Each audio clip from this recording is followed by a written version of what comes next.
joining Wars of the Roses. And this is Music by Manly P. Hall, an article taken from The All-Seeing Eye, Volume 1, Number 1, May 1923. Music by Manly P. Hall.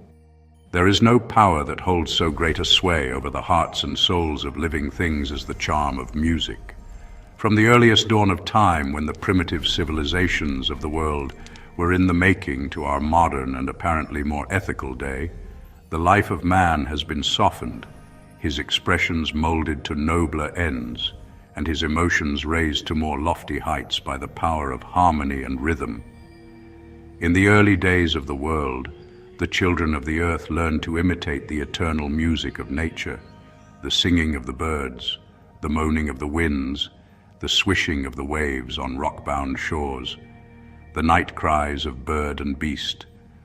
All of these blend into a mystic cadence, which we may call, in truth, the endless symphonies of nature. The powers of creation are eternally musical. Their mystic cadences swell from star to star with note divine.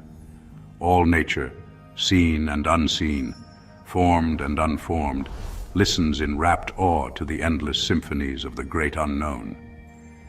Then there is another music, the song of life, the beating of human hearts, the peals of merry laughter, the broken sobs of sorrow. All these blend into a mystic orchestra, ofttimes unheard, which swells in note invisible through eternity to the very footstool of the divine. Man's nature pours forth from his being with the expression of living music. The old organist allows his fingers to slip over the keys in an apparently unconscious, mechanical way, but the very emotions of his soul pour out in divine harmonies from the instrument that registers and seems to live the innermost thoughts of the musician, the innermost symphonies of his soul. The deep wailing notes of the violin seem to speak of the master's touch, and the very heart of the musician expresses itself in the harmonies that he plays. The heart that is broken in sorrow sends forth sweet melodies that touch the heartstrings, while the ponderous clashes of massive themes speak of the weighty minds that bring them forth. All life is musical, for it is a language universally understood. Its strange discords speak of human hate, its harmony of mutual understanding. Upon the seven-stringed lyre of its own being, the human soul plays its harmony celestial. Each thought and action is but a note of living music. When we live askew and our natures are unbalanced, the instrument is out of tune because the hands of the master do not rest upon the keys. The Stradivarius is dead until the soft fingers of the violinist draw from its latent soul the mystic yearnings of his own heart. So the bodies of man are like instruments in the hands of master musicians. The spirit within each living thing plays upon its bodies, seeking to build them into more glorious instruments for its own expression, that its notes may swell the harmonies of cosmos.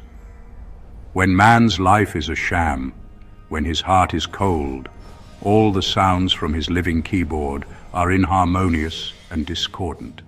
The keys are out of tune, the strings are broken, and the hands that would play them are shackled by the things of earth.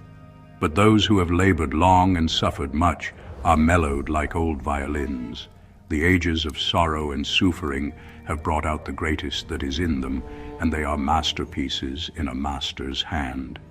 Each year the tones grow more mellow, and the hand that draws the bow brings more perfect harmonies from its hallowed instrument, until at last in the hands of the great musician they pour forth in chords and symphonies sublime, each wondrous melody the reflection of the genius of the soul.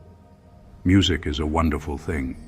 It melts the hardened heart, softens the stern lines of the face, brings peace to those who long have suffered, and like the child drifting into sleep, lulled by the soft notes of a lullaby, the soul of man finds rest in the music of his own soul and the divine harmony of nature's plan. Thank you for watching, and please don't forget to share, like, subscribe, and comment And if you can please consider donating to Wars of the Roses, links to PayPal and Patreon are in the description. Thank you so very much.